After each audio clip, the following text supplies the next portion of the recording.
Welcome everyone to the council meeting for the 7th of February 2022, which I now declare open. In light of the current COVID numbers, council has opted to hold tonight's meeting online. Our meetings, of course, remain open to the public by live stream on our website, and I extend a warm welcome to all of you who are watching. So on behalf of Moonee Valley City Council, I respectfully acknowledge the land on which Moonee Valley is located, that of the Wurundjeri Wurrung people of the Kulin Nation, and I'd like to pay my respects to the elders past, present and emerging, and anyone who is watching here tonight. Now, councillors, I do have an apology tonight from Councillor Nation. Can I please have a motion that the apology from Councillor Nation be recorded? Move, Councillor Bedio. Seconded, Councillor Adams. I'll put that to the vote. All those in favour? And that is carried unanimously. Councillors, can I please have a mover and a seconder that the minutes from the council meeting held on the Thursday, the 27th of January 2022, please be confirmed? Move, Councillor Sypek. Seconded, Councillor Tyson. I'll put that to the vote. All those in favour? Is carried unanimously. Now, councillors, item 5 on the agenda is declarations of conflict of interest. Does any councillor have a conflict of interest in any item on the agenda this evening? No? Beautiful. We now move on to item 6 on the agenda, which is presentations. Does anybody have a presentation which they would like to make? Councillor Bedio. Thanks, Mayor. I just wanted to acknowledge that yesterday was Melbourne Pride, which is a really important day for the LGBTQIA+ community. That took place along Fitzroy Street in St Kilda. Many of our wonderful officers took place in the march, which is fantastic, and they do so every year. Unfortunately, councillors couldn't take part because we were taking part in our annual planning day, but I'm hopeful next year we're going to put together a decent delegation and all march down Fitzroy Street together. I'll also highlight that in support of the Midsummer Festival, the Cocktail Centre was lit up in rainbow colours this weekend, and rainbow flags were raised across the city. Keep your eyes out for a range of the exciting midsummer activations that council has planned. In particular, make sure you check out the incinerator gallery at the Whole Self exhibition. The Mayor, Councillor Adams and Councillor Isa were there a couple of weeks ago now for the launch, and it was absolutely fantastic. So I highly recommend you guys get down and check it out while it's there. Beautiful. Thank you, Councillor Bedio. Well said. Does any other councillor have any presentations tonight?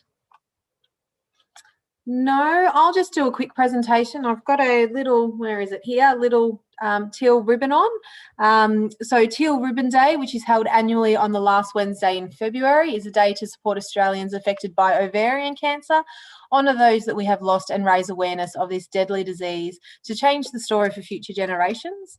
Part of Ovarian Cancer Awareness Month, events are held each year in February to educate Australians and raise awareness by sharing stories of real women affected by the disease, urging women to remain ever vigilant as ovarian cancer symptoms are vague and women often think they are caused by other conditions and may ignore them. So to help raise awareness for ovarian cancer in Moonee Valley, the Clock Tower Centre will be lit in teal each night until the end of February. So thank you. So that's why I've got the teal ribbon on and why the clock tower will be teal. Now we move to item 7 on the agenda, which is petitions and joint letters. And councillors, I believe we have one joint letter to be presented tonight. Councillor Isa. Thanks, Mayor. Yes, I do have a joint letter. Sorry, do I read the summary or the officer's recommendation?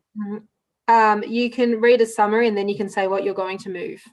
Thanks, Mayor. Sorry. So the summary of the letter is that Council received a joint letter from 37 local traders objecting to Council's notification of an outdoor activation program on Puckle Street, Moonee Ponds.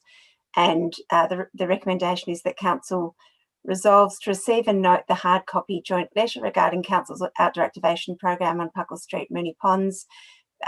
B, refer this matter to the Director of Strategy and Planning for investigation and reporting back to Council. And C, advise the joint letter organiser accordingly. Thank you, Councillor Isa. So moved. Do I have a seconder for that motion?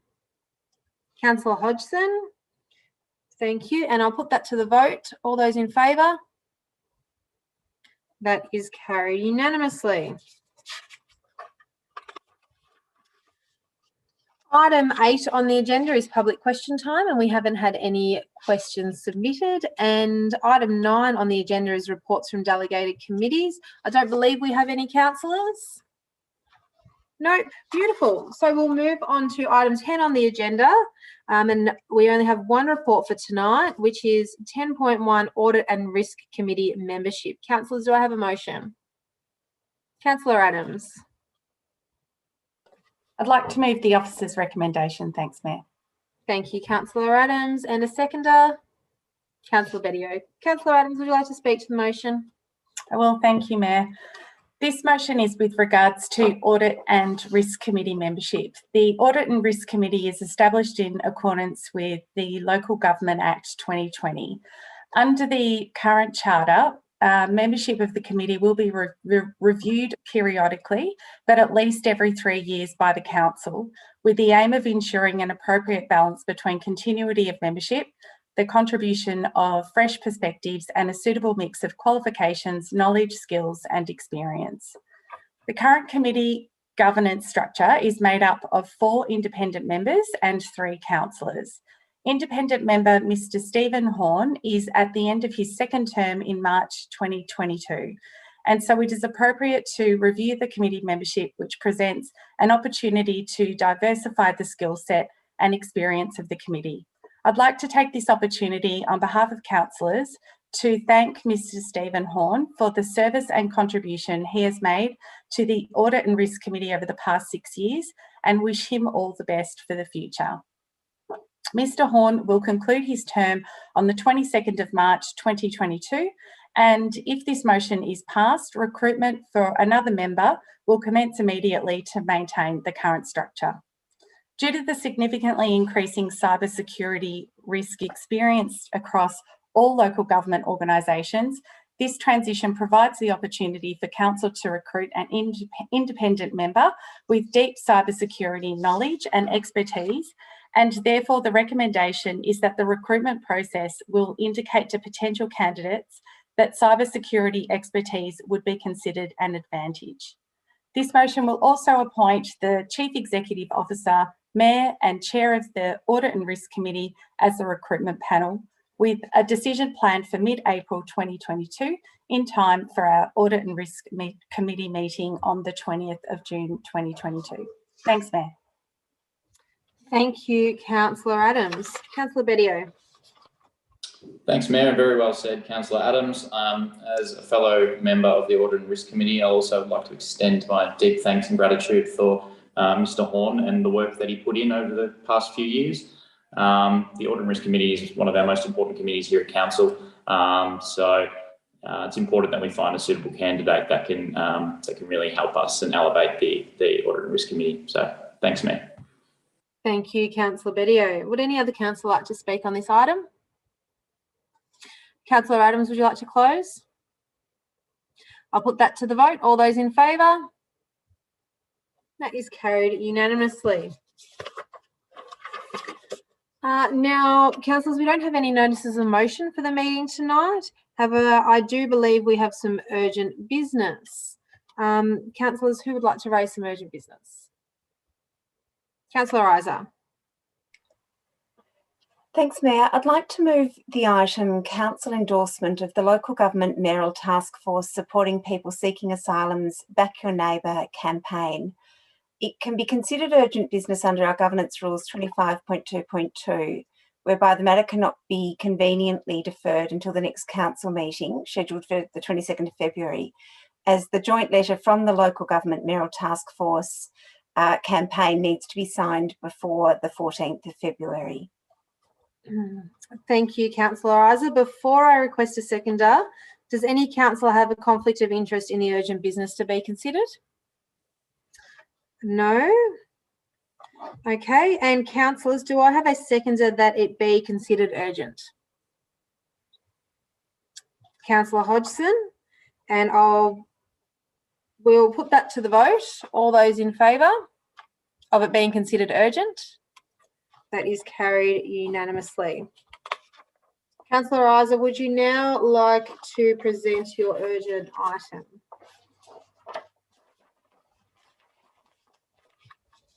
Thank you, Mayor, I'd like to move that Council resolves to endorse the local government mayoral task force supporting people seeking asylums, and then in single quotation marks, back your neighbour, close quotation, campaign ahead of the federal election, and supports Mayor Byrne signing the joint letter to Prime Minister Morrison as circulated.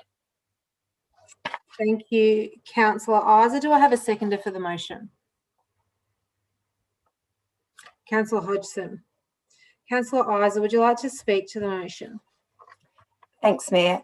The local government mayoral task force supporting people seeking asylum exists because local governments are a point of call for the many thousands of people waiting for their claims to asylum to be processed in Australia.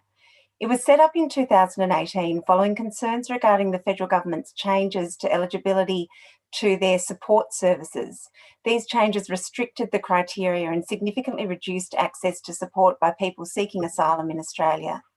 Approximately 5,000 people are currently waiting to have their claims processed, and the majority of them have no access to federal government supports. They've got no rights to employment, no rights to Centrelink, no Medicare, no housing support.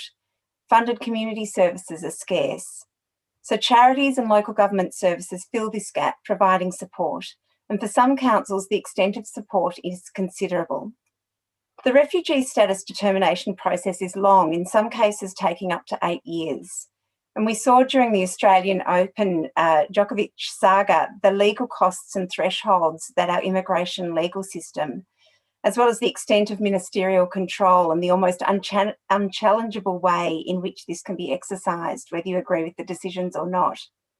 The systemic failure of the refugee status determination process and the lack of settlement support is placing increasingly unsustainable pressure on local councils to fill the gaps in unfunded community services. The slow and inefficient processing of claims is driving major cost shifting from funded service sectors to local councils and charities. Moonee Valley unanimously joined the mayoral task force in September 2018 as a non-executive member. We supported a campaign ahead of the 2019 federal election with a small amount of financial support and in-kind advocacy. And in our 2019 advocacy strategy, we listed the Back Your Neighbour campaign as a second-tier priority. As documented in our previous advocacy strategy, in Moonee Valley in 2019, there were 142 asylum seekers living in the community on temporary visas. And this is the 10th most for Victorian local government areas. I'm not sure if we have a current estimate, so they're the only figures I could find.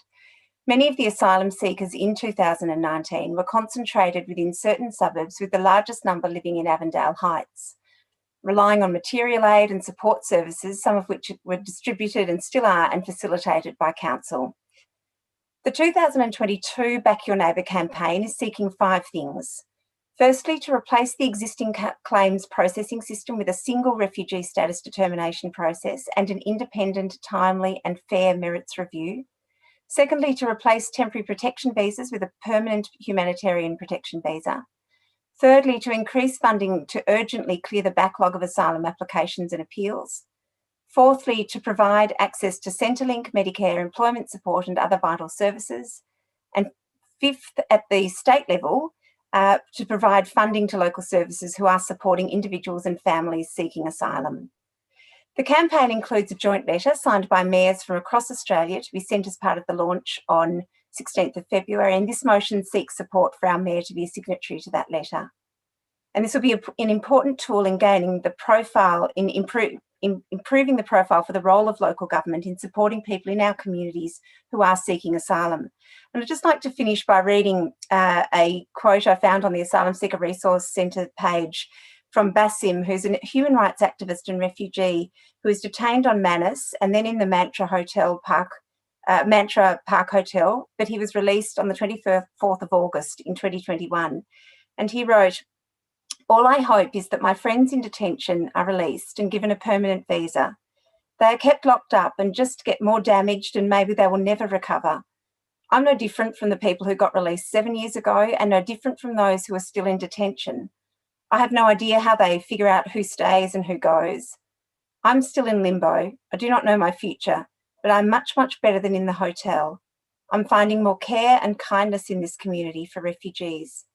I don't have work rights, but I requested to work voluntarily, and fortunately I can work in community gardens. I hope that the campaign, and I hope that there'll be support from colleagues for us signing on to the campaign and the letter. And I hope that the campaign can continue to support people like Basim. Thank you, Councillor Isa. Councillor Hodgson. Thanks, Mayor, and thanks, Councillor Isa, for bringing this and for your representation on the task force as well.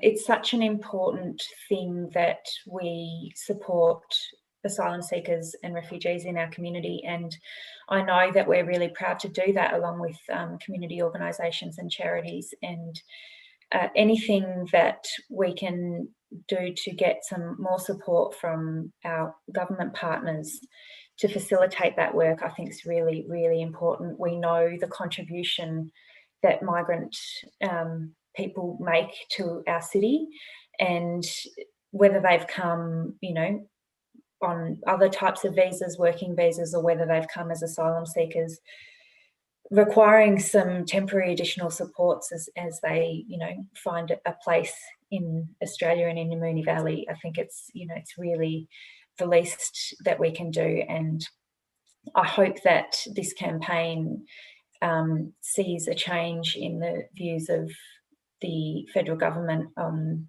how much we can support. I think that, you know, the only other point to make is that those asylum seekers who are in detention, I think we all got a little taste of what being locked inside looks like for, you know, indefinite amount of time, and it's nothing compared to what some people have been experiencing in long-term detention. I think it's a wonderful thing to be able to support people living in the community while their visas are assessed, and hopefully that's a much quicker process soon. But very happy to endorse and sign on to this campaign. Hopefully other colleagues agree. Thank you, Councillor Hodgson. Would any other councillor like to speak to this item? Councillor Isa, would you like to close? No. I'll put that to the vote. All those in favour? That is Councillor Adams, Councillor Bedio, Councillor Isa, Councillor Sypek, Councillor Hodgson, Councillor Byrne. All those against? Councillor Tyson. That motion is carried. And for those who are looking at the screen at home, and for councillors, Councillor Sharp had tech issues and has her computer's dropped out, and she doesn't believe she'll get back on for the remainder of the meeting. So was not there for that vote. Now, councillors, we are still under urgent business, and I believe there is another item of urgent business. Councillor Bedio. Yes, Mayor, I'd like to move the item support for councillors to attend Canberra to meet with members of Parliament without having to attend the ALGA conference be considered under our governance rules 25.2.1 as it relates to a matter which has arisen only since the distribution of the agenda. Thank you, Councillor Bedio. Before I request a seconder, does any councillor have a conflict of interest in the urgent business to be considered? No. And councillors, do I have a seconder for it to be considered urgent?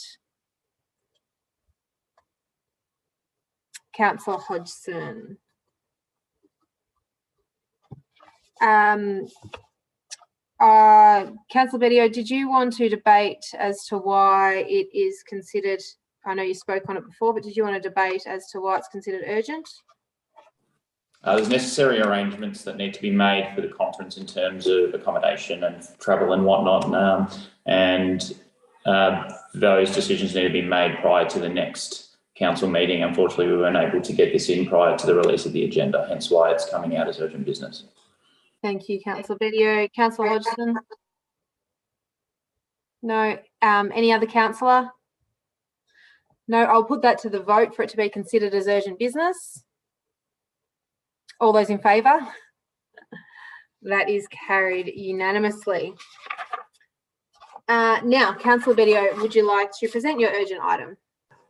Thanks, Mayor. The motion that Council resolves to support the Mayor and councillors, should they choose, in brackets, to travel to Canberra during the Australian Local Government Assembly, ALGA, to meet with relevant decision makers, including members of Parliament, senators, ministers and shadow ministers, to promote advocacy priorities and not have to attend the ALGA. Thank you, Councillor Bedio. A seconder for the motion? Councillor Hodgson. Councillor Bedio, would you like to speak to the motion? Thank you, Mayor. I will briefly. The Australian Local Government Assembly is the peak national representative Congress for local government across Australia.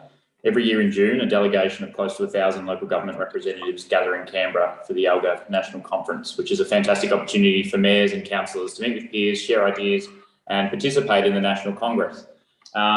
This year it's coming at a really interesting time because there may or may not be a change in government. Obviously it's coming after a federal election. And a big part of what we do when we go to these conferences, and I was lucky enough to go last year, it was a fantastic opportunity. A big part of what we did, and we spent a lot of time meeting with members of Parliament up in Parliament House. From those engagements with members of Parliament, we had some fantastic outcomes, a notable one being a significant amount of funding for Mama's Kitchen. That's just one of the highlights. But this year we obviously have a lot to discuss, being that there may or may not be a change in government. And so I think it's really important for councillors to participate and to meet with their local MPs or meet with the MPs in Parliament House if they can, to support our advocacy strategy, which we've endorsed last year.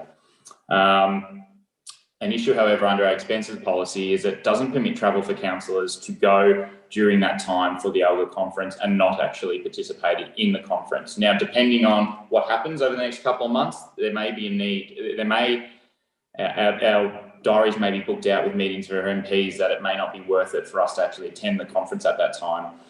Essentially what this motion does, it allows for councillors to attend at that time, to fly up and have accommodation, but to utilise that time to meet with MPs for advocacy purposes, but not actually have to attend the conference. Currently, as the expenses policy stands, it doesn't give us that opportunity. I think it's really worthwhile for our community for us to be up there speaking with MPs, pushing for the advocacy priorities throughout that we've endorsed that highlight a lot of what we want to get out of MB 2040 and our council plan. So I really don't want to disenfranchise councillors to not actually participate in that advocacy process. So I hope my colleagues will support me on this. But yeah, thanks. Thank you, Councillor Bedio. Councillor Hodgson. Thanks, Mayor. Thanks, Councillor Bedio. Look, I'm supportive of this motion. I think that I didn't attend ALGA last year. I hope to this year because I understand it's a very dynamic time to be in Canberra, and I think for that reasons and the arguments, Councillor Bedio, that you've outlined, I'm happy to support this in the sense that, you know, if there's anyone who will have their time completely booked up and won't benefit from the price of a ticket to the ALGA conference, but will still benefit greatly from being in Canberra during that period where there's a lot of people and a lot of important colleagues in the city, then yeah, I'm happy to approve that travel for advocacy purposes, and hopefully it's as fruitful as it was last year. Thank you, Councillor Hodgson. Would any other councillor like to speak? Councillor Sypek. Thank you, Madam Mayor. Look, this makes perfect sense to me. When the ALGA conference is held, it usually is held simultaneously when Parliament is sitting for the 2 weeks. And what's really good about this is you get all the ministers, all the MPs, all in one city, rather than flying interstate to, you know, Western Australia. Well, we can't go there, but maybe the Northern Territory or somewhere else. You don't need to fly all over Australia to see different ministers for different projects or different funding. They're all going to be in one spot, and it just makes perfect sense. And I think if we can get our dance card all filled out, I think we'll be in a very happy place. Thank you, Madam Mayor. Thank you, Councillor Sypek. Would any other councillor like to speak on this motion? Councillor Isa. Just really quickly, when we discussed this in December, I had a few things to say about our expenses policy, and I know that that's hopefully coming back to us so that we can sharpen it up and make sure it does have the capacity to support councillors to do that advocacy work. So I look forward to that coming back to streamline this while maintaining the transparency of the expenses, which is what's so important in this process as well. Thank you, Councillor Isa. Any other councillor? Councillor Bedio, would you like to close? Okay, I'll put that to the vote. All those in favour? That is carried unanimously. Now, councillors, we've had 2 items of urgent business. Do we have any other items of urgent business for tonight? No? All silent? Okay. Well, we don't. Item 13 on the agenda is confidential reports, and we don't have any confidential reports. So that concludes the business on tonight's agenda. Thank you for everyone for watching on live streaming. It was a nice quick one. We're all done by 7 o'clock, which is a bit unusual for a council meeting. I'm sure the next one will be nice and big to watch.